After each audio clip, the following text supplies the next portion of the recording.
सभी किसान भाइयों को मेरा नमस्कार।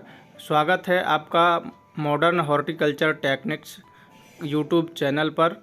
लहसुन की उन्नत खेती के बारे में आज हम बात करने वाले हैं। इसकी जो खेती है उसका हम 5 बिंदुओं के आधार पर पूरा एनालिसिस करेंगे और आपको बताएंगे कि कौन कौन सी विधियां आपको अपनानी हैं। उन्नत खेती करके आप अधिक मुनाफा कैसे कमाएं। तो साथियों, यदि हमारे चैनल पर आप नए हैं तो हमारे चैनल को सब्सक्राइब कर लीजिए और वीडियो पर अंत तक बने रहिए, जिससे आपको A to Z पूरी जानकारी प्राप्त हो सके। यदि वीडियो को स्किप करेंगे तो आप पूरी जानकारी नहीं देख पाएंगे और नहीं सीख पाएंगे। तो साथियों, चलिए बात करते हैं खाद शेड्यूल। खाद शेड्यूल लहसुन की फसल में बहुत महत्वपूर्ण होता है, क्योंकि इसकी जो कलियों का साइज़ है, बल्ब का जो साइज़ है, वो खाद की जो मात्रा है उस पर निर्भर करता है। इसलिए हमें लहसुन की फसल में अच्छी प्रकार से खाद का शेड्यूल 25 से 30 दिन के बाद जब फसल होती है तब करना है। फर्स्ट खाद 25 से 30वें दिन, यूरिया खाद 50 किलो, सागरिका दानेदार 10 किलो प्रति एकड़ जड़ों के पास देकर सिंचाई करना चाहिए। साथियों, सागरिका दानेदार एक प्रकार का सीवीड एक्सट्रैक्ट खाद होती है। इसकी जगह हम धनजाइम गोल्ड भी उपयोग कर सकते हैं, बायोबीटा का उपयोग कर सकते हैं, इनमें से किसी एक का। यूरिया उर्वरक खाद 50 किलोग्राम लेनी है हमको और अच्छी प्रकार से मिक्स करके फिर हमें लहसुन की फसल में देना चाहिए। और बोरॉन की कमी के लिए 2 किलोग्राम बोरॉन लेना है हमें, जिससे बोरॉन की पूर्ति हो जाए, और सिंचाई कर देनी चाहिए खाद को डालने के बाद। सेकंड खाद 50 से 55 दिन के मध्य देते हैं और यूरिया 40 किलोग्राम देंगे, बायोजाइम 5 किलोग्राम देंगे, माइक्रो न्यूट्रिएंट्स 5 किलोग्राम प्रति एकड़ की दर से जड़ों के पास देकर हमें सिंचाई कर देनी चाहिए। यूरिया उर्वरक खाद 40 किलोग्राम, और इन सभी को अच्छी प्रकार से मिलाकर उसके बाद देने के बाद खेत में सिंचाई कर देनी चाहिए, जिससे हमारी जो उर्वरक हैं वो अच्छी तरह से फसलों को प्राप्त हो जाएं। इसके बाद साथियों, खेत की जो जुताई है वो अच्छी तरह से करनी चाहिए। मिट्टी को भुरभुरा बना लेना चाहिए, जिससे हमारी जो फसल है उसमें पानी की और एयर की जो मात्रा है, एयरेशन प्रॉपर हो, जिससे जो जड़ों का विकास है, लहसुन की जो बल्ब हैं वो भली प्रकार से विकसित हो सकें। इसलिए मिट्टी का जो तैयारी है वो अच्छी तरह से करना चाहिए। गोबर की खाद मिला देनी चाहिए खेत में। इसके बाद साथियों, हम बात करेंगे स्प्रे शेड्यूल की। लहसुन की फसल में स्प्रे शेड्यूल किस प्रकार करना चाहिए। तो लहसुन की फसल में कुछ ऐसी बीमारियां आती हैं, जैसे जलेबी रोग है, थ्रिप्स, एफिड जैसिड और हरा मच्छर, सुंडी का प्रकोप भी देखने को मिलता है, पाउडरी मिल्ड्यू, आर्द्र गलन, झुलसा, पत्तियों का पीलापन, पत्ती ऊपर से सूखने लगती है, जलेबी रोग जैसे कई समस्याएं उत्पन्न होती हैं। कई समस्याएं लहसुन की फसल में देखने को मिलती हैं। तो साथियों, हमने पहले पॉइंट में खादों को शेयर किया, खादों का जो शेड्यूल था वो शेयर किया। अब हम दूसरे पॉइंट में बात करेंगे, स्प्रे शेड्यूल को कवर करेंगे। तो जो भी आपने को स्प्रे करना है, फर्स्ट शेड्यूल 35 से 40वें दिन करना है। घरडा की पुलिस 10 ग्राम लेना है, बायर की एंट्राकॉल 40 ग्राम, नागार्जुन की प्रोफेक्स सुपर 25 ml 15 लीटर पानी में घोलकर स्प्रे करना चाहिए इनका। और इनके साथ एक हमने इंसेक्टिसाइड ले लिया और एक फंजीसाइड ले लिया। तो जो हमारी इंसेक्ट हैं और बीमारियां हैं, ये दोनों, इन तीनों का मिलाकर यदि हम स्प्रे कर देंगे तो हमारी बीमारियां और जो फंगस जनित बीमारियां हैं, रोग हैं, वो कंट्रोल हो जाएंगे। स्टिकर हमें मिलाकर उपयोग करना चाहिए, जिससे हमारी जो दवाई है वो लहसुन की पत्तियों में आसानी से चिपक जाए। दूसरा, हम 60 से 65 दिन के मध्य स्प्रे करते हैं। जो दूसरा शेड्यूल है वो जब हमारी फसल 60 से 65 दिन की हो जाए तब हमें करना चाहिए। इसमें हम सेकेंड स्प्रे में डाउ की डेलीगेट 15 ml लेते हैं और सिंजेंटा की कराटे आती है 30 ml लेते हैं, और एमिस्टर की टॉप फंजीसाइड 20 ml 15 लीटर पानी में घोलकर हमें स्प्रे कर देना चाहिए। इन तीनों को अच्छी तरह से मिक्स करने के बाद यदि डालते हैं तो लहसुन की पत्तियां ऊपर से सूखने लगती हैं। पीलापन की समस्या जो देखने को मिलती है वो अच्छी तरह से कंट्रोल हो जाती है साथियों।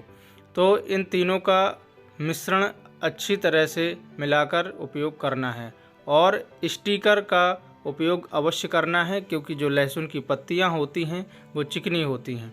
बेसल डोज की बात करेंगे साथियों। जब आप बुआई कर रहे हों तो सबसे पहले बुआई से पूर्व single super phosphate 100 kilogram, DAP 50 kilogram और म्यूरेट ऑफ पोटास 60% वाला 30 किलोग्राम प्रति एकड़, और यदि सस्ते में गोबर की खाद उपलब्ध है तो गोबर की खाद 2 से 3 ट्रॉली अच्छी तरह से, और सरसों की खली 2 क्विंटल, उसके बाद रोपाई करनी चाहिए। अब हम साथियों बात करेंगे लहसुन की जो उन्नतशील किस्में हैं उनके बारे में। तो लहसुन की जो उन्नतशील किस्में हैं वो हैं यमुना सफ़ेद 1 G1, यमुना सफ़ेद 2 G50, यमुना सफ़ेद 3 G282, यमुना सफ़ेद 4 G323, ऊटी लहसुन, देसी लहसुन, G2 लहसुन। G2 लहसुन की खेती बड़े पैमाने पर की जाती है और ये मध्य प्रदेश में भी लगाई जाती है। प्रति एकड़ सीड्स 160 से 170 किलोग्राम पर एकड़ लगता है लहसुन का। इतना बीज 1 एकड़ के लिए पर्याप्त होता है। बीज उपचार BSF की झेलोरा फंजीसाइड से 1 किलोग्राम सीड्स को 2 ml फंजीसाइड से बीज उपचार करना चाहिए। यदि हम बीज उपचार कर देते हैं तो जो फंगस जनित बीमारियां हैं उनका जो प्रकोप है हमारी फसल में वो नहीं होता है और इनका नियंत्रण हो जाता है। अब हम बात करेंगे साथियों खरपतवार की रोकथाम की। खरपतवार की रोकथाम के लिए हमें सबसे पहले क्या करना चाहिए कि अनुकूल समय सितंबर से अक्टूबर जो होता है ये लहसुन की बुआई के लिए अनुकूल समय होता है, तो इसी समय में बुआई करनी चाहिए, रोपाई करनी चाहिए लहसुन की। बेड से बेड की दूरी 1 से 1.5 फीट रखनी चाहिए और बेड की चौड़ाई 2 फीट रखनी चाहिए, बेड की ऊंचाई 1 फीट रखनी चाहिए और इसी दूरी पर हमें खेत की अच्छी प्रकार से जुताई करके हैरों से भुरभुरी बनाकर मिट्टी को रोपाई करना चाहिए, जिससे हमारे जो कंद हैं उनका जो विकास है वो अच्छी प्रकार से हो और हमारी फसल अच्छी हो। खरपतवार नियंत्रण कैसे करेंगे? तो फर्स्ट निराई गुड़ाई 30 से 45वें दिन करते हैं। सेकंड निराई गुड़ाई 60 से 65वें दिन बाद हमें लहसुन की फसल में करनी चाहिए और साथियों लेबर के माध्यम से ही निराई गुड़ाई करनी चाहिए, क्योंकि खरपतवार नाशी यदि डालते हैं तो हमारी जो फसल है उसमें झटका लगता है और हमारा जो उत्पादन है वो कम देखने को मिलता है। इसलिए प्रयास करना चाहिए कि लेबर से ही निराई गुड़ाई का काम करवाना चाहिए। अदामा इंडिया कंपनी की टैकल खरपतवार नाशक आती है। इसकी 300 ml मात्रा 200 लीटर पानी में घोलकर स्प्रे कर देना चाहिए किसान भाइयों, यदि खरपतवार की मात्रा ज़्यादा है खेत में तब। खरपतवार नाशक के स्प्रे देने के बाद झटका आता है फसल में, तो इसके लिए फार्मूलेशन सागरिका और चिलेटेड जिंक का स्प्रे कर दीजिए, तो जो झटका आता है वो कम आता है या नहीं आता है, तो इसका हमेशा ध्यान रखना चाहिए। और इसके बाद साथियों लहसुन की जो फसल है उसमें सिंचाई कर देनी चाहिए कोई भी स्प्रे देने के बाद, और जब स्प्रे कर रहे हैं तो उस समय पर्याप्त मात्रा में नमी होनी चाहिए खेत में। पहला जो स्प्रे है वो 20 से 25 दिन के बाद करते हैं। जब हमारी फसल 20 से 25 दिन की हो जाती है उस समय करते हैं।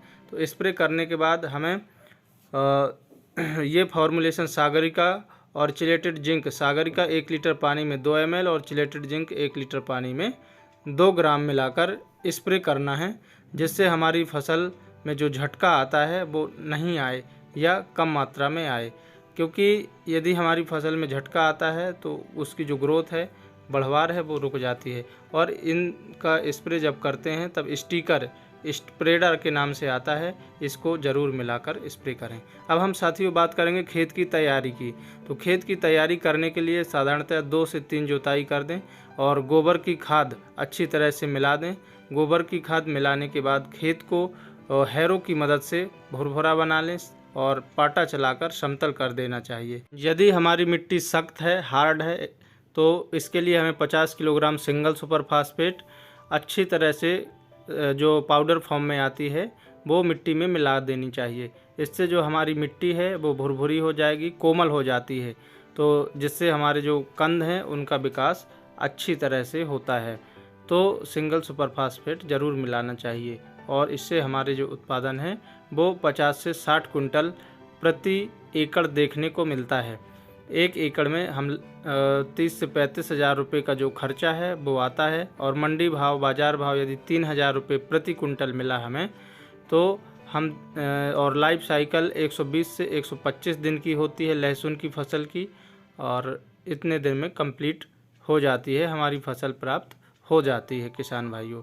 और 3,000 इंटू 55 क्विंटल निकला तो 1,65,000 माइनस 30,000 जो लागत लगी, शुद्ध लाभ मिला हमें 1,35,000 रुपये।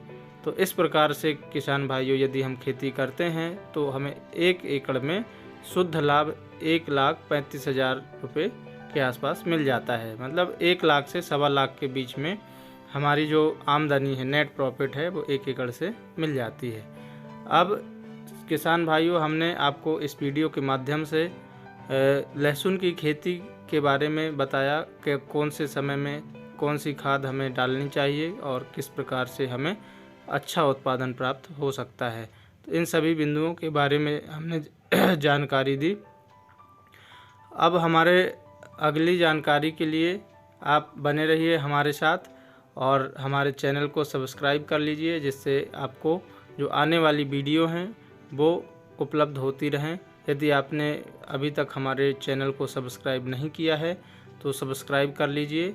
और इसी के साथ सभी किसान भाइयों को जय जवान जय किसान।